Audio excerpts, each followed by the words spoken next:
시청자 여러분 안녕하십니까. 지금부터 정권의 안보정론을 시작하십니다. 드디어 말이죠. 이재명 민주당이 본심을 드러내 보이고 있습니다. 정말 마각을 드러내고 있어요. 자, 대통령의 그야말로 뭐라고 그럴까요? 이 고유한 인사권마저도 이제는 짓밟고 나섰습니다. 본격적으로요. 야당 수석 대변인의 성명을 통해서 본격화하고 있고요. 여기에 당연히 조국과 이준석은 장단을 맞추고 있죠. 국정의 그야말로 이 마비 현상이 벌써부터 지금 22대 국회가 들어서기 전부터 이 마각이 드러나고 있다. 매우 심각하다. 이런 말씀을 드리고 싶고요. 그리고 그 마각이라고 하는 것은요. 이 정부 여당의 정책, 대통령 인사뿐만 아니라 이제는요. 한동훈 전 위원장하고 그다음에 윤 대통령과의 윤한 갈등, 우리가 흔히 얘기하는 요 갈등을 만들어내는, 조작해내는 일서부터 벌써 시작하고 있다. 그 인사가 말이죠. 지난번에 예를 들어서 이 대선 공작의 주인공은 누굽니까? 김만배가 이 언론인인 신앙림이를 통해서 대선 공작에 나섰잖아요. 이번에 이런 여론몰이 공작, 즉 윤한 갈등의 공작, 이 주인공은 바로 CBS 논설실장인 김규환에서부터 시작된다. 그러니까요, 이 민주당의 공작의 특징이 이 언론을 매개로 하고 있어요. 이 좌파 언론인들, 좌파 언론 매체들. 자, 그러다 보니까 이미 제가 여러분께 말씀드렸지만은 유근일 칼럼니스트 같은 경우에는 이 비좌파 언론인들, 언론 매체들, 왜 이것이 좌파 언론인과 좌파 정치인, 좌파 매체에 부합해서 탄핵론에 불을 같이 붙이고 있나, 이렇게 이제 비판한 바 있는데요. 요게 굉장히 의미 있는 그래서 그런 칼럼이 되는 것이고, 지금 이제 윤한 갈등을 촉발하는 공작에 나선 것도 비좌파 언론인과 비좌파 매체, 그리고 또 비좌파 정치인 대상으로 한 심리전 공작에 본격적으로 나선 것이 아니냐. 당연히 한동훈 위원장은 부인하죠. 이게 가능치나 한 얘기가 되겠습니까? 자, 그래서 이러한 내용을 말씀드리도록 하겠고요. 그리고 이 최재권 신부인데 이거는 완전히 좌파 신부예요. 뭐 잘 아시죠? 자, 최 신부가 윤 대통령의 말하자면 일종의 이제 탄핵이나 마찬가지죠. 하야. 예. 그러니까 지금요, 종교계에서 일어나고, 좌파 언론계에서 일어나고, 그 다음에 민주당이 사실상은 컨트롤 역할을 하는 이런 구도로 전개되는 것이 아니냐. 종합적으로 말이죠. 360도 곳곳에서, 민주당, 정상적인 정치인이라면 생각하기 어렵겠지만은, 이 비정상적인 좌파, 극좌파들의 선동, 이게 아주 노골적으로 드러나고 있는 것이 아니냐. 신부 세계에서까지도 말이죠. 이런 말씀을 드리도록 하겠고, 그래서 이제 이런 내용을 말씀드리고, 여기에 지금 이제 이 빅스피커 중에 하나인, 예를 들어서 이번에 당선자 중에 최고의 빅스피커가 누구겠어요? 추미애하고 이현주잖아요. 이현주도 본심을 드러내고 있어요. 예, 그래서 종교인, 언론 매체, 그 다음에 좌파, 극좌파, 정치인, 철새 이현주가 말이죠. 이게 이현주가 언제부터 이래가지고 아니 국민의힘에 모시고 가서 뭐 보수의 잔다르크다 했는데요. 이게 보수의 잔다르크, 얼마나 우리 국민들이 사기를 당한 거예요. 심각하다. 자, 이런 측면에서 말이죠. 전반적인 이 흐름, 여기에 그래도 그야말로 보수의 잔다르크인 전혁 의원이 한마디 하고 나서고 있습니다. 자, 이러한 내용을 가지고 여러분께 한 10여 분간에 걸쳐서 자세하게 하나씩 설명해 드리도록 하겠는데요. 우선요, 지금 이제 갑자기 불거지고 있는 것이 바로 뭐냐? 지금 이제 CBS 김규환 논설실장이 말이죠. 한동훈 위원장이 지금 공작을 하고 있다. 뭐냐? 이번에 이제 이 후보들을 모아가지고 대통령 탈당을 요구하고 또 하나는 의대 지원 문제에 관해서 다시 원점에서 논해야 될 것이 아니냐. 예, 이런 성명을 내자라고 모의를 했다는 겁니다. 자, 여기에 대해서 우리 한동훈 위원장 측에서 우리 국민님 언론 공지를 통해서 요거는 전혀 사실이 아니다. 예, 이게 딱 잘라서 부인하고 있어요. 자, 그러니까 말이죠. 지금 탈당 문제가 이게 얼마나 이게 민감한 얘기입니까? 사실상 탈당 얘기가 맨 먼저 나온 것은 이제 한경훈이가 맨 먼저 이 탈당을 얘기해서 그 당시에 우리 여권으로부터도 많은 비판을 받은 바 있어요. 그리고 의대 지원 문제에 관해서는 이미 이제 한동훈 위원장도 이 본인이 이제 중재 역할을 하려고 했는데 이게 결국은 잘 안 됐죠. 그래서 이게 결국은 협상 국면으로 가려다가 이제 전혀 진도를 못 나가고 오히려 전국민들 입장이 더 경화되는 계기가 돼버렸지 않습니까? 예. 그래서 결국은 그나마 이 한동훈 장이 중재자 역할을 한번 하겠다. 그래서 의료계에서 요구한 대로 협상에 나섰고 그 연장선상에서 좀 더 의대 증원 숫자에 관해서도 유연한 입장으로 나가는 게 좋겠다. 그래서 이 박단 위원장하고 윤 대통령이 직접 만나서 협상을 시도한 바 있어요. 자, 그래서 이게 제일 그러니까 민감한 이 사안 중에 하나가 바로 탈당 그리고 의대 증원 문제인데 이 민감성을 말하자면 이거를 딱 거기에 정조준해 가지고 김규환이가 이 성명을 내자 이렇게 이 공작을 했다는 겁니다. 이게 얼마나 참 어마어마한 충격적 뉴스가 되겠죠. 요 말 하나가. 자, 그래서 국민의힘에서 언론공작대에서 즉각적으로 이거는 부인하고 나섰다. 지극히 당연한 부인이겠지만은요. 이게 부인하고 나서는 선에서 끝날 일이 아니자. 자, 그래서 이 김규환 CBS 논설실장에 대해서는요. 법적 상응 조치를 취해야 된다. 아무리 말이죠. 우리가 이번에 총선에서 참패하는 했다 하더라도 법이 정한 그 대원칙 그렇죠? 그리고 정치의 기본 원칙을 무시하는 이러한 입장문 그리고 이런 발언 여기에 대해서는요 한치의 용납이 없어야 되겠다. 만약에 이걸 놓아둘 경우에요. 이게 뭐 쥐구멍이 무슨 구멍 되고 그 다음에 무슨 구멍이 된다고 하잖아요. 그래갖고 결국 담이 넘어진다는 거 아니겠습니까? 요거 앞으로 말이죠. 이런 음해성 공작이 난무할 가능성이 매우 큽니다. 그런 점에서 용납해서는 안 되겠다. 이런 말씀을 드리고 싶고요. 지금 이제 권칠승 민주당의 수석 대변인이 지금 이제 조금 전에 입장문을 내놨는데요. 우선 뭘 요구하고 있느냐? 최상병 특검법을 수용하라. 자, 이 최상병 특검법을 수용하라. 요거를 아주 노골적이고 공개적으로 압박하고 났어요. 그러니까 이제 협치는 안 하겠다 합니다. 투쟁을 통해서 강제적인 힘을 통해서 무너뜨리겠다는 것밖에 안 돼요. 여권을 무너뜨리겠다. 그래서 여권을 무너뜨리는 제1격으로 1탄으로 지금 이 최상병 특검법 수용을 압박하고 났어요.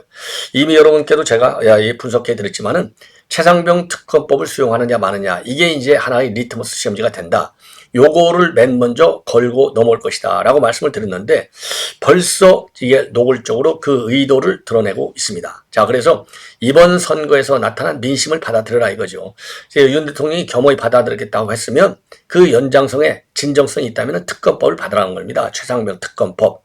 자, 그러면서 이 최상병 특검법이야말로 그야말로 윤 대통령 정부의 총체적 국정 난박의 압축판이다. 이렇게 주장을 하고 있어요. 그러니까 무능과 무책임 그리고 무도함의 이 압축판이라는 것이죠.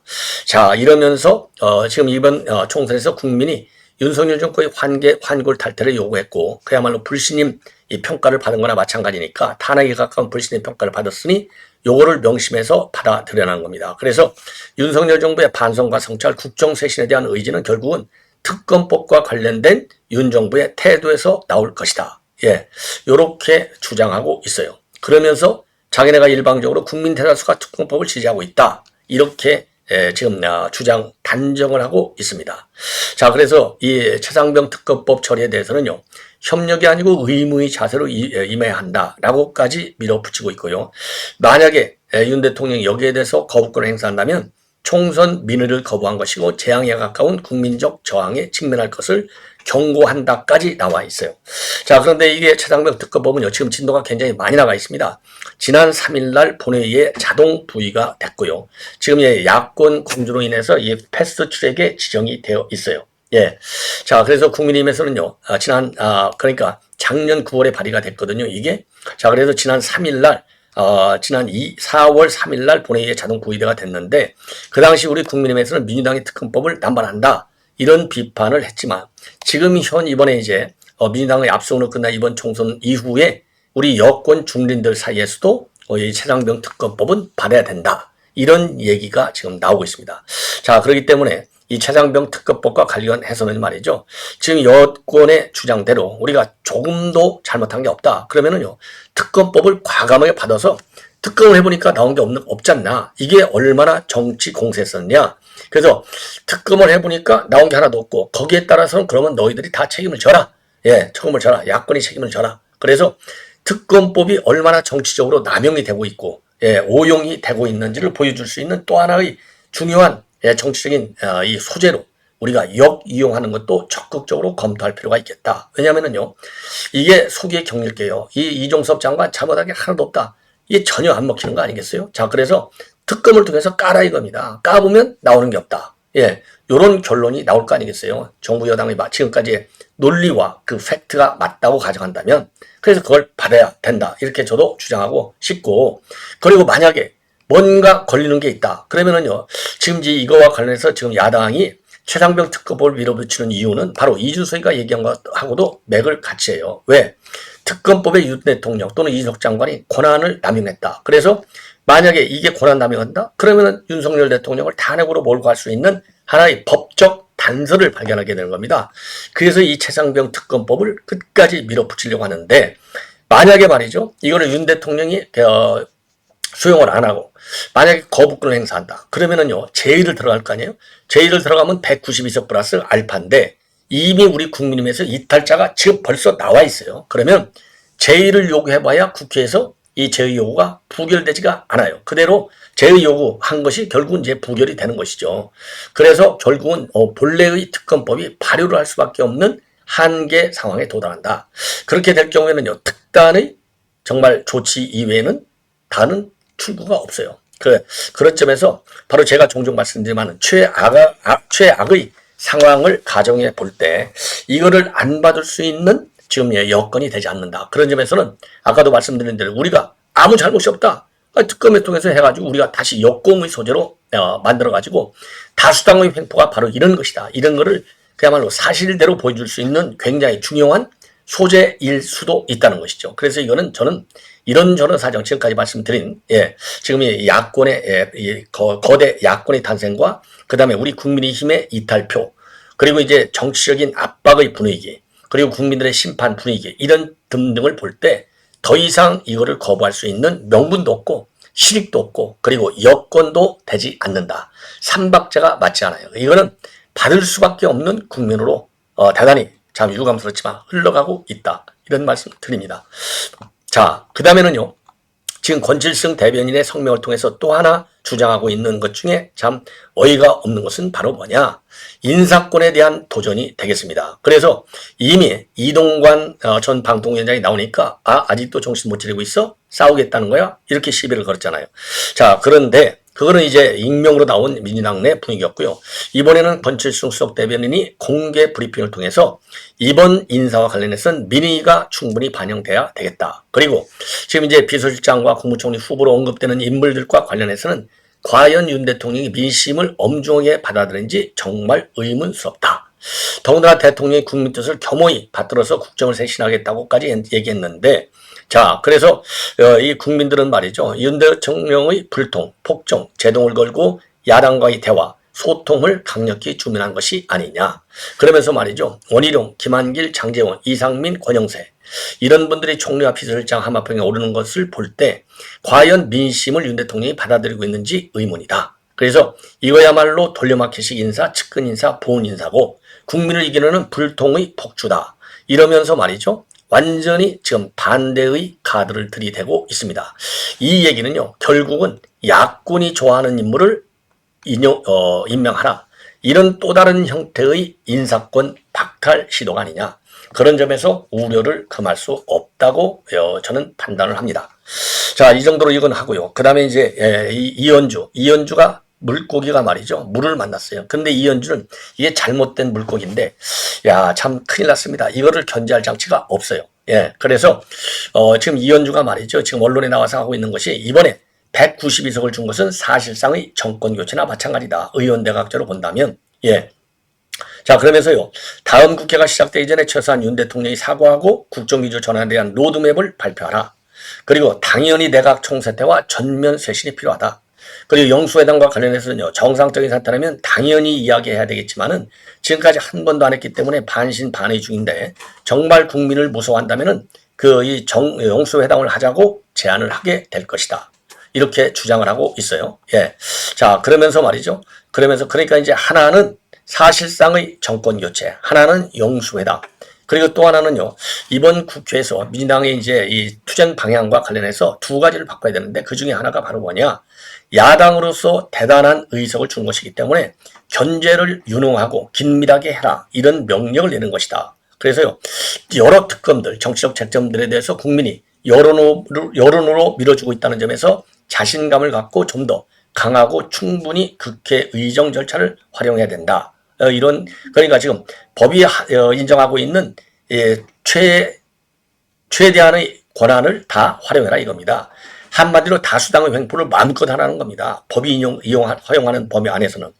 그 다음에 또 하나는 뭐냐. 경제라든가 안보 통상 측면에서 국민이 기조가 맞느냐는 의문을 갖고 문제제기를 많이 하고 있는데 여당과 대통령이 하는 거라고 생각하기 쉬운데 이 국정기조를 바로잡는 부분에서 야당이 좀 더 유능하고 어떤 대안적 세력이자 수권 정당이라는 것을 보여줘야 된다.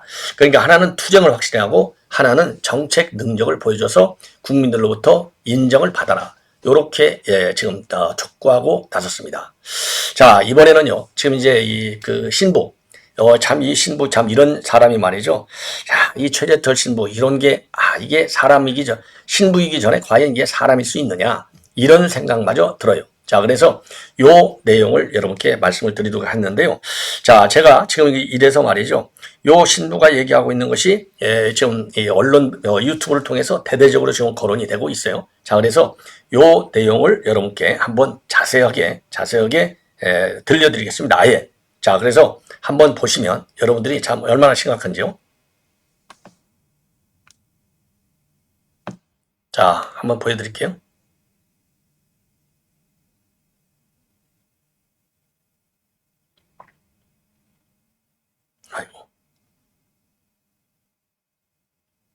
자, 지금 제가 이거를 잘못해서 이거 지워버렸는데요.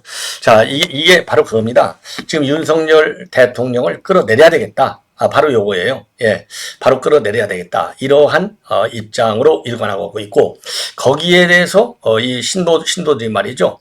그야말로 이 환호에 찬, 이 지지를 보내고 있는 점, 이런 점들이 굉장히 가증스러운 것이 아니냐. 자, 이렇게 판단이 되는 겁니다. 자, 그래서 말이죠. 지금 이제 이 최재권이가 지금 하고 있는 얘기가 바로 말이죠. 제가 말이죠. 자, 요거를 제 유튜브를 통해서 지금 이 최재권이가 하고 있는 이 발언의 그 실상을요. 제가 다시 한번 여러분께 이거를 제가 말씀으로 드리기보다도 제가 이제 직접 녹음을 통해서 여러분께 드리겠는데요. 자, 조금만 기다려 보시죠. 예, 아주 참 기가 막힙니다. 예, 기가 막혀요. 자, 그러면요. 제가 한번 보여드리겠습니다. 예. 특수보험사들이 이 정도로 무식하고 천박하고 뻔뻔하기 이를 데 없다는 걸 다른 것으로 보여줘서 아주 눈물이 나도록 한 것입니다. 이제는 더 이상 국민들이 속지 않겠죠. 누구도 저는 아마 속지 않을 겁니다. 윤석열은 대통령으로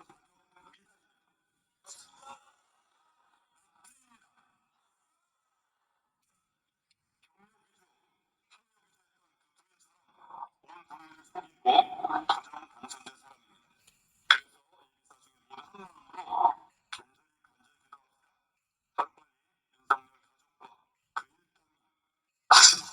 인간으로서 마지막 용기를 내어서 그 자리에서 스스로 내보도록 그리고 국민들이 스스로의 주권을 가지고 행동하도록 하나님께서 은총을 주도록 이 이사중에 함께 기도합시다.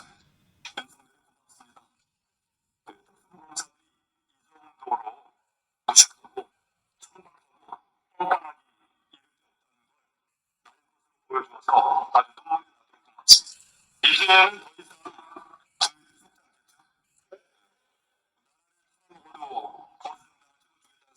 저는 아마 속지 않을 겁니다.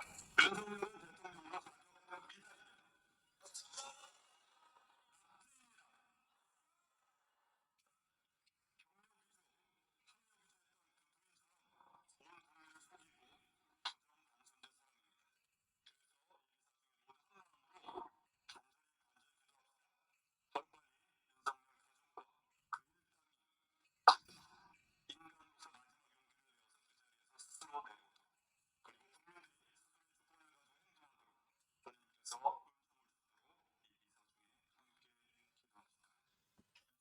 자, 이 정도가 되면은요, 이게 극좌파 중에 좌파 아니냐.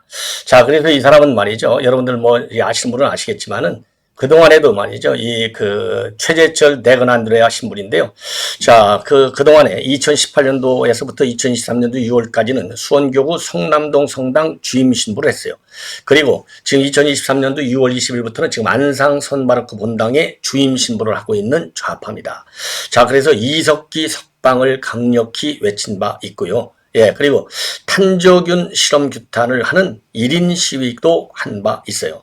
자, 이런 이 최재철 신부에 대한 정상적인 우리 이제 종교계 규탄 움직임도 좀 필요한 상황이 아니냐. 저는 이렇게 생각이 듭니다. 자, 왜냐면은요. 자, 이거를 한번 용납하기 시작하면 한이 없는 상황이 아니겠나. 자, 그런 점에서 매우 우려스럽기 딱이었고, 그리고 우리 건전 보수 종교계에서도 이 최재철 규탄 움직임을 조직적으로 벌려야 될 것이 아니냐. 이게 말이죠. 이 천주교, 종북 좌파들 특히 말이죠. 이 종북 좌파 최재철이도 마찬가지잖아요. 자, 정의구현 사재단 그동안에 얼마나 악담을 해내놨습니까?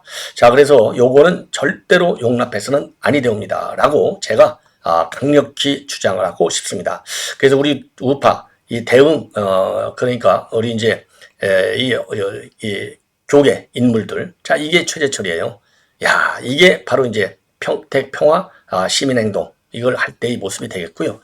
자, 그리고 이제 최재철이의 이제 얼굴 모습도 한번 제가 보여드려야 되겠네요. 참, 이런 인간이 말이죠. 신부의 탈을 쓰고, 이 국민을 현혹하고 있는 이 선동정치, 에 앞장서고 있는데 반드시 제재를 받도록 해야 될 것이 아니냐. 자, 이렇게 생각이 듭니다. 자, 이 정도로 해서 말이죠. 본 방송은 마치도록 하겠고 계속되는 저희 방송 여러분들의 이 많은 시청을 부탁드리겠습니다. 대단히 감사합니다.